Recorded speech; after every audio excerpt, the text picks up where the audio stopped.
کسی بھی ریاست کے نظم و نسق کو چلانے کے لیے خارجہ اور داخلی پالیسی ریڑھ کی ہڈی کی مانند ہوتی ہے، جبکہ اسلامی ریاست میں داخلہ پالیسی انتہائی اہمیت کی حامل ہوتی ہے، کیونکہ یہی اسلامی احکامات کو نافذ کرتی ہے۔ کسی بھی اسلامی ریاست میں داخلی معاملات کا تعین اور مسائل کا حل شرعی حکم کی حیثیت رکھتا ہے، اور احکامات کو مذہب کی تفریق کے بغیر تمام افراد پر نافذ کیا جاتا ہے۔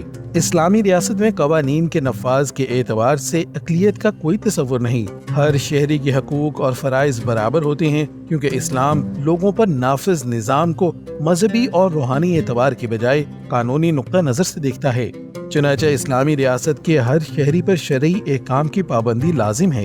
مسلمان پر اسلام کے تمام احکامات کی اتباع ضروری ہے، کیونکہ غیر مسلم شہری عبادات اور آئلی معاملات کے علاوہ تمام شرعی احکامات کے پابند ہوتے ہیں۔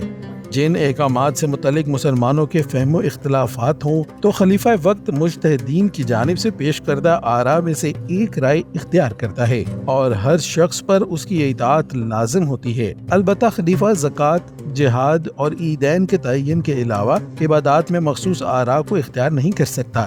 اسلامی ریاست کے سربراہ کی ذمہ داری ہے کہ وہ عبادات کو نافذ کرے، نماز اور رمضان کے روزے ترک کرنے والوں کو سزا دے، کیونکہ ان عبادات کی فرضیت کسی اجتہاد کا موضوع نہیں ہے۔ اس کے علاوہ اسلامی ریاست کی ذمہ داری ہے کہ وہ دین میں بدعت شامل کرنے والوں کی سرزنش کرے۔ دوسری جانب اسلامی ریاست کی خارجہ پالیسی کی اساس اسلام کی دعوت و اشاعت ہے۔ مدینہ میں اسلامی ریاست کے قیام، میثاق مدینہ اور پھر صلح حدیبیہ کے معاہدے کے ذریعے آپ صلی اللہ علیہ وسلم نے دعوت حق کو پھیلایا، جس کے بعد آپ صلی اللہ علیہ وسلم نے اندرون اور بیرون عرب مختلف بادشاہوں کو خطوط لکھ کر اسلام کی دعوت دی، اور اسی بنیاد پر خارجہ تعلقات استوار کیے۔ تاریخ اسلامی کے مختلف ادوار میں مسلم حکمرانوں نے بھی دوسرے ممالک سے خارجہ تعلقات کی بنیاد دین کی دعوت کو بنایا۔ اسلامی ریاست کا نصب العین پوری دنیا تک دعوت حق کا پھیلاؤ ہے، کیونکہ رسول اللہ صلی اللہ علیہ وسلم کو تمام انسانیت کے لیے مبعوث کیا گیا ہے۔ مدینہ میں اسلامی ریاست کے قیام کے بعد آپ صلی اللہ علیہ وسلم نے دعوت کی راہ میں حائل رکاوٹوں کو جہاد کے ذریعے دور کیا۔ قریش مکہ سمیت پورے جزیرہ نما عرب سے اسلام مخالف طاقتوں کا خاتمہ کیا، اور پھر دنیا کے ہر حصے میں دعوت اسلام کو پہنچایا۔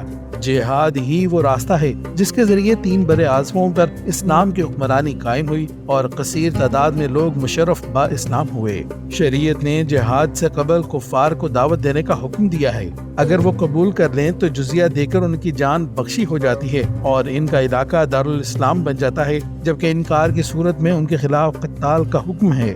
چنانچہ اسلامی ریاست کی خارجہ پالیسی کی بنیاد اسلام کا فروغ ہے، اور اس کے لیے ریاست پوری منصوبہ بندی کے ساتھ جہاد کا راستہ بھی اختیار کرتی ہے۔ اسلام مخالف قوتوں کی سازشوں کو بے نقاب کر کے دعوت و اشاعت کے ذریعے بھی دعوت حق کے پھیلاؤ کو یقینی بنایا جاتا ہے۔